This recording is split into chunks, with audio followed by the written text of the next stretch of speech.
నా పేరు బండారి శ్రీనివాస్. మాది గార్ల, ఖమ్మం, మహబూబాద్ డిస్ట్రిక్ట్. శ్రీ చైతన్య నారాయణలో నాదొక సుదీర్ఘమైనటువంటి అనుభవం 20 సంవత్సరాలు.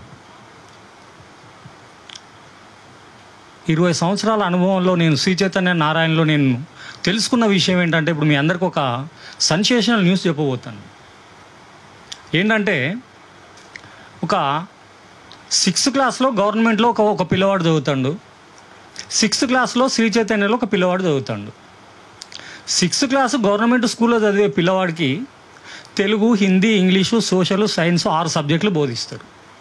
శ్రీ చైతన్య నారాయణలో చదివేటువంటి 6th క్లాస్ విద్యార్థికి తెలుగు ఉండదు, హిందీ ఉండదు, ఇంగ్లీష్ ఉండదు, సోషల్ ఉండదు. 6వ తరగతిలో అడ్మిషన్కి రాగానే అడిగేది ఏంటంటే విద్యార్థిని, నువ్వు ఐఐటి అవుతావా, డాక్టర్ అవుతావా?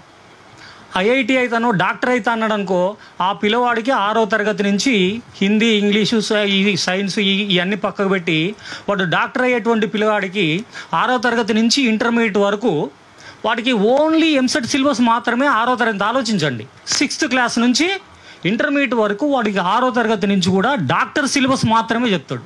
వాడికి తెలుగు పద్యం ఉండదు, హిందీ శ్లోకం ఉండదు, మిగిలినటువంటి సోషల్ స్టడీస్ ఉండదు.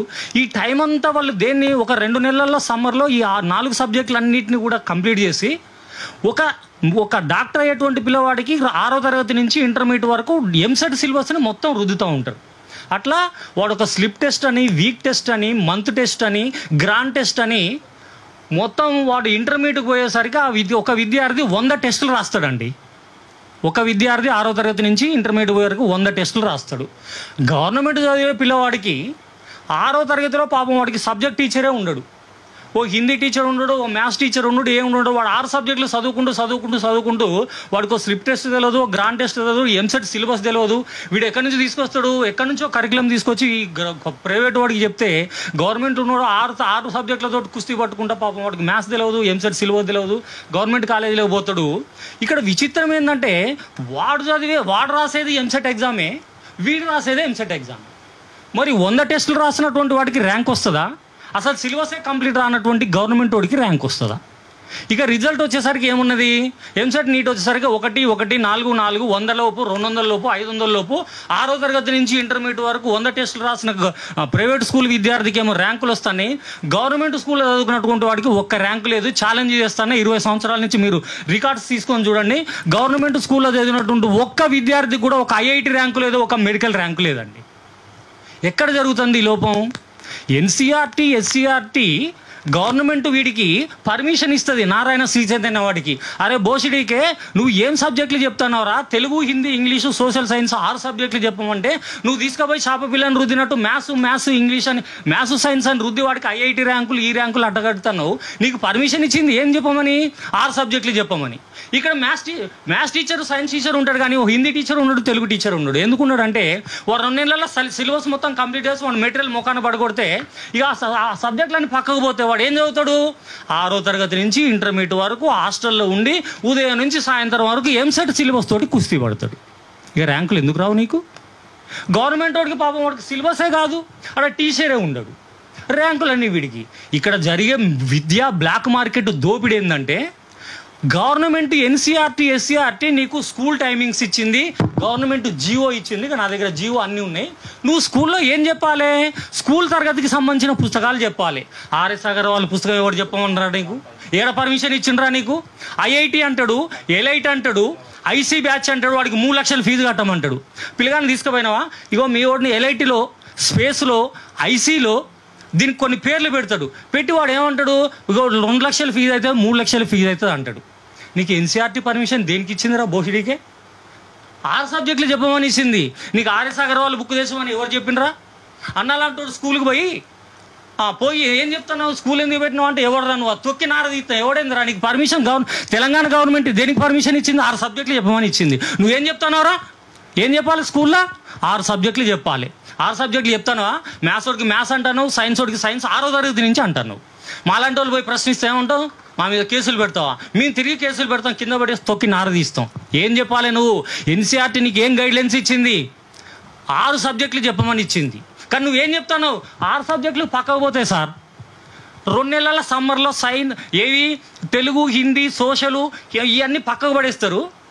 2 నెలలే చెప్తాడు. ఆ 2 నెలల సమయం తర్వాత మిగిలిన సమయంతో కూడా ఈ 6వ తరగతి నుంచి ఇంటర్మీడియట్ వరకు ఈ సబ్జెక్ట్ చెప్పి వాడు ఒక ఎగ్జామ్ రాస్తాడు, వీడు ఒక ఎంసెట్ రాస్తాడు. ఇక్కడ నేను గవర్నమెంట్ని డిమాండ్ చేసేది ఒకటే, నువ్వు ప్రైవేట్ స్కూళ్ళల్లో పెట్టేటువంటి అన్అఫీషియల్ కోర్సులు ఏవైతే ఉన్నాయో 3 లక్షలు 4 లక్షలు వసూలు చేసే ఫీజులు, వాటికి చట్టబద్ధత లేదు. నువ్వు ఎట్లా పెడతావు, ఎట్లా చెప్తున్నావు? స్కూల్లో చట్టబద్ధత లేదు కనుక అన్అఫీషియల్ కోర్సులని డిమాండ్ని తీసేయండి కంప్లీట్గా. లేదా నా గవర్నమెంట్ స్కూల్లో చదివే పిల్లవాడికి ఎంసెట్ ఫ్యాకల్టీ కానీ ఐఐటి ఫ్యాకల్టీ కానీ పెట్టండి. ఎందుకు? ఇద్దరు ఒకటే ఎగ్జామ్ రాస్తున్నారు, ఇద్దరు. వాడికి ఏం పాపం సిలబసే కావట్లేదు అక్కడ. నువ్వేమో 6వ తరగతి నుంచే సిలబస్ కంప్లీట్ చేసి నువ్వు ఐఐటి అవుతావా, డాక్టర్ అవుతావా అని చెప్పేసి. ఒక విషయం గుర్తుంచుకోండి మిత్రులారా, ఎక్కడ స్కూల్కైనా కానీ, అది సిబిఎస్ఈ కానీ, స్టేట్ స్కూలే కానీ, ఇంటర్మీడియట్ కానీ, గవర్నమెంట్ ప్రిస్క్రైబ్ చేసినటువంటి టెక్స్ట్ బుక్స్ ఏవైతున్నాయో స్కూల్ టైమ్స్లో నువ్వు అదే చెప్పమని చెప్తాను.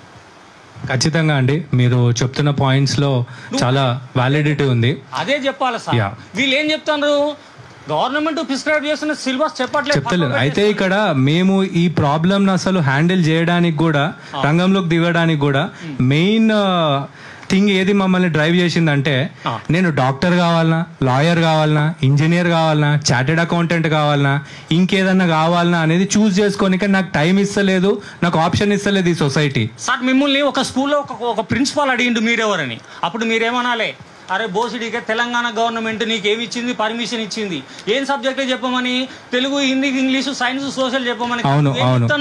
నువ్వేం చెప్తున్నావు? చెప్పకూడదు. అవి మీ ఇన్పుట్స్ అన్ని తీసుకుంటామండి. ఇంకా చాలా మంది కూడా ఉన్నారు. Got it, but we have limited time. Last ఉన్నది ఫైనల్ గా ఒకటే, నేను గవర్నమెంట్ కి రిక్వెస్ట్ చేసేది ఒకటే, అన్అఫీషియల్ కోర్సులు అనేటువంటివి ప్రైవేట్ స్కూళ్ళలో నిర్వహించరాదు. దీనికి చట్టబద్ధత లేదు, రాజ్యాంగం ఒప్పుకోదు, జీవో ఒప్పుకోదు. తీసేయాలి, అన్అఫీషియల్ కోర్సులు అనేది తీసేయాలి. గవర్నమెంట్ స్కూల్లో చదివేటోడికి ఐఐటి మెడికల్ ఫ్యాకల్టీని అన్న పెట్టాలి. ఖచ్చితంగా దాని గురించే మా పోరాటం కూడా. అంటే ఇప్పుడు ప్రైవేట్ స్కూల్లో మీకు ఫీజు ఎందుకు ఇస్తారు? వీడు ఐఐటి అని నీట్ అని చెప్పేసి వాటికి సపరేట్ పేర్లు పెట్టబట్టే వాళ్ళకి ఫీజు కడతాడు. మీ చట్టబద్ధత లేదు. అయితే మీరు స్టార్టింగ్ లో చెప్పిన ఒక పాయింట్ లో ఏమన్నారు అంటే, గవర్నమెంట్ స్కూల్లో పరిస్థితి ఇట్లా అయ్యింది అని అన్నారు. కానీ ఆ పరిస్థితి అట్లా కావడానికి కారణం ఈ కార్పొరేట్ మాఫియానే. మరి అక్కడ ఉన్నటువంటి గవర్నమెంట్ స్కూళ్లను నిర్వీర్యం చేసి ప్రైవేట్ స్కూల్, పక్కనున్న ప్రైవేట్ స్కూల్లో జాయిన్ అయ్యే విధంగా ప్రతి ఒక్కరు కూడా ఈ స్కీమ్ అట్లా డిజైన్ చేశారు కాబట్టి అవి మూతపడే పరిస్థితికి. ఒక్క విషయం చెప్తే వినండి, ఒకటే విషయం, ఎక్కువ తీసుకోను. ఇప్పుడు ఈ ప్రైవేట్ స్కూళ్ళల్లో వీడు 3 లక్షలు 4 లక్షలు తీసుకునేటువంటి అన్అఫీషియల్ కోర్సులకు చట్టబద్ధత లేదు కదా, వాటిని మూపిస్తే ఆ స్టూడెంట్ ఎక్కడికి పోతాడు? గవర్నమెంట్కి పోతాడు. అంతే. ఖచ్చితంగా ఈ రోజు పేరెంట్స్ అందరూ కూడా క్వాలిటీ ఎడ్యుకేషన్ అనేది వస్తే వీళ్ళ దగ్గరికి పోరు. అది ఈ రోజు కూడా మేము అనేది ఏంటంటే, అన్ని మూసుకోమంటలే, పద్ధతిగా నడుపుకోమని చెప్పేసి చెప్తున్నాం. నీకు ఎన్సీఆర్టీ పర్మిషన్ ప్రకారం నడుచుకో, ఎన్సీఆర్టీ ఏం చెప్పిందో అదే చెయ్యి. అంతేగాని ఇవన్నీ పక్కబెట్టి నువ్వు వేరే కరికులం తీసుకొచ్చి పెడతా అంటే, ఎగ్జాంపుల్ ఒక్కటి చెప్తా వినండి. వైన్స్ షాప్ వాడు పర్మిషన్ తీసుకుంటూ గవర్నమెంట్ దగ్గర నుంచి, ఎక్సైజ్ డిపార్ట్మెంట్ నుంచి, వాడు ఎక్కడ మందు అమ్మాలి? తెలంగాణ మందు అమ్మాలి. వాడు మహారాష్ట్ర మందు తీసుకొచ్చి అమ్మితే ఏం చేస్తాడు? ఎక్సైజ్ డిపార్ట్మెంట్ సీజ్ చేస్తాడు. ఇక వీడు చేసేది అదే, మనం చేసేది కూడా సీజ్ చేయాలి. మా కోర్సు చెప్పట్లే, మా కరికులం చెప్పట్లే, నువ్వు దీన్ని సీజ్ చేయాలి. ఎక్సైజ్ గవర్నమెంట్ వాళ్ళు ఎట్లయితే టాస్క్ ఫోర్స్ని పెట్టి పని చేపిస్తారో, ఎడ్యుకేషన్ డిపార్ట్మెంట్ వాళ్ళు కూడా ఈ సెక్రటరీ వీళ్ళంతా ఏం చేస్తారు? ఛాంబర్లో కూర్చొని బుర్రా వెంకటేశ్వర గారు కానీ, దేవసేన మేడం గారు ఎప్పుడైనా మీరే ఫీల్డ్ వర్క్ చేసిందా సార్? ఎప్పుడైనా స్కూల్ విజిట్ చేసిందా? మరి ఏం చేస్తారు సార్? ఏం చేస్తారు సార్? మరి అమ్ముడు పోతే మాలాంటి వాళ్ళం అమ్ముడు పోం. ఇదే ట్యాంక్ మన మీద ఈ అన్అఫీషియల్ కోర్సులు తీసేంత వరకు ఆమర నిరాహార దీక్ష చేస్తా అన్న ఆధ్వర్యంలో. నేను చెప్తున్నా కదా, అన్అఫీషియల్ కోర్సులని గవర్నమెంట్ నుంచే మనం ఉత్తర్వులు ఇవ్వాలి. వీళ్ళకి స్కూల్ వాళ్ళకి గవర్నమెంట్ వాళ్ళు ఉత్తర్వులు ఇవ్వాలి. ఎవరు ఇవ్వాలి? ఎడ్యుకేషన్ డైరెక్టర్ ఇవ్వాలి, ఎడ్యుకేషన్ సెక్రటరీ ఇవ్వాలి, ఎడ్యుకేషన్ వాళ్ళు ఉన్నటువంటి వాళ్ళు అన్అఫీషియల్ కోర్సు పెట్టని రన్ చేసి వారం రోజుల్లో ఎక్సైజ్ డిపార్ట్మెంట్లో ఎట్లయితే విజిట్ చేస్తారో వీళ్ళు విజిట్ చేసి స్కూల్ని సీజ్ చేయాలి. వారం రోజులు నీకు టైం. మనం స్కూల్లోకి పోయినప్పుడు ఎన్సీఆర్టీ ఏ సబ్జెక్ట్ చెప్పమని చెప్పిందో, ఏ నెలలో ఏ కరికులం ఇచ్చిందో అదే కరికులం ఉండాలి.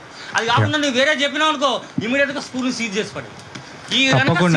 ఈ స్కూల్ కనుక సీజ్ చేసి ఇవన్నీ నిర్వహించకపోతే, ఈ క్రాంతి కుమార్ సార్ గారి ఆధ్వర్యంలో ఇదే ఇందిరా పార్క్ లో ట్యాంక్ బండ్ మీద అన్నట్టుగా మా ప్రాణాలు దారబోసైనా కానీ తెలంగాణలో బ్లాక్ మార్కెట్ ని అరికడతాం. ఖచ్చితంగా ఎడ్యుకేషన్ ని బ్లాక్ మార్కెట్ చేస్తాను సార్ వీళ్ళు. అయితే ఒక్క విషయం మీరు ప్రస్తావించారు కాబట్టి పర్సనల్ గా మాట్లాడుతున్నారు. షూర్, మీరు ఈ పాయింట్ రేజ్ చేశారు కాబట్టి నేను చెప్తున్నా, గవర్నమెంట్ ఆఫీసర్స్ పేర్లు కూడా మీరు తీసిర్రు.